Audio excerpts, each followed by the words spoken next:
સુરતના લિંબાયત ગોવિંદનગર ખાતે મૂર્તિ વિવાદને લઈને હિન્દુ સંગઠનો દ્વારા લિંબાયત પોલીસ સ્ટેશન ખાતે વિરોધ પ્રદર્શન કરવામાં આવ્યું।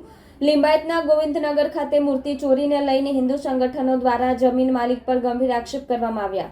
લિંબાયતમાં મૂર્તિ વિવાદના કારણે હિન્દુ સંગઠનોનો પોલીસ સ્ટેશન ખાતે વિરોધ પ્રદર્શન કર્યું હતું। ઘટનાના સંદર્ભમાં ગોવિંદનગર સ્થિત એક પ્લોટ પર મૂકવામાં આવેલી હનુમાનજીની મૂર્તિ ચોરી ગઈ હોવાનું ફરિયાદ નોંધાવતા પોલીસે તપાસ શરૂ કરી છે।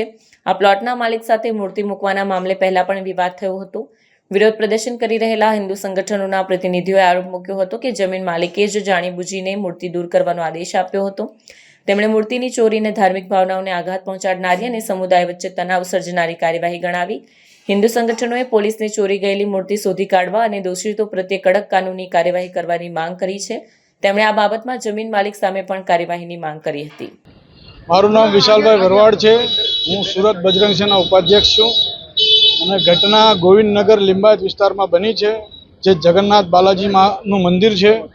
તે ઘટનામાં બિલ્ડર દ્વારા મંદિરનો કબજો કરવામાં આવે છે ધીરે ધીરે, અને ત્યાં વોચમેન બેસાડવામાં આવે છે।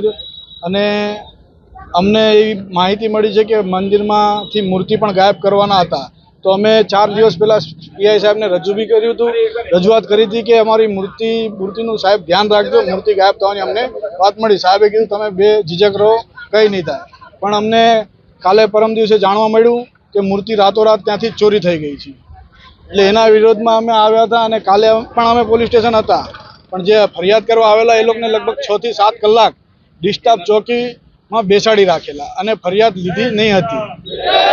તો હવે આજે અમે બજરંગ સેના દ્વારા અને બીજા હિન્દુ સંગઠનો દ્વારા અહીંયા લિંબાયત પોલીસ સ્ટેશનમાં વિરોધ પ્રદર્શન કરીએ છીએ કે અમારી એફઆઈઆર ફાટવી જોઈએ।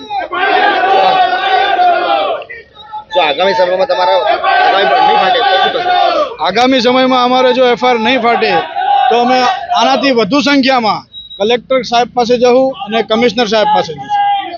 કોણ બિલ્ડર છે?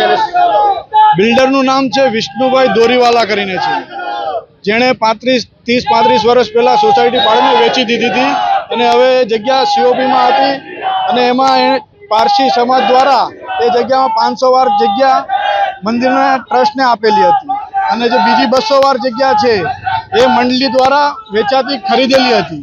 એ જગ્યા પણ બિલ્ડરે હડપી લીધી છે અને જે 500 વાર જે દાન આપી હતી પારસી સમાજે એ બી બિલ્ડરે હડપી લીધી છે। હવે જગ્યાના ભાવ વધી ગયા છે તો બિલ્ડરને લાલચ વધી ગઈ છે।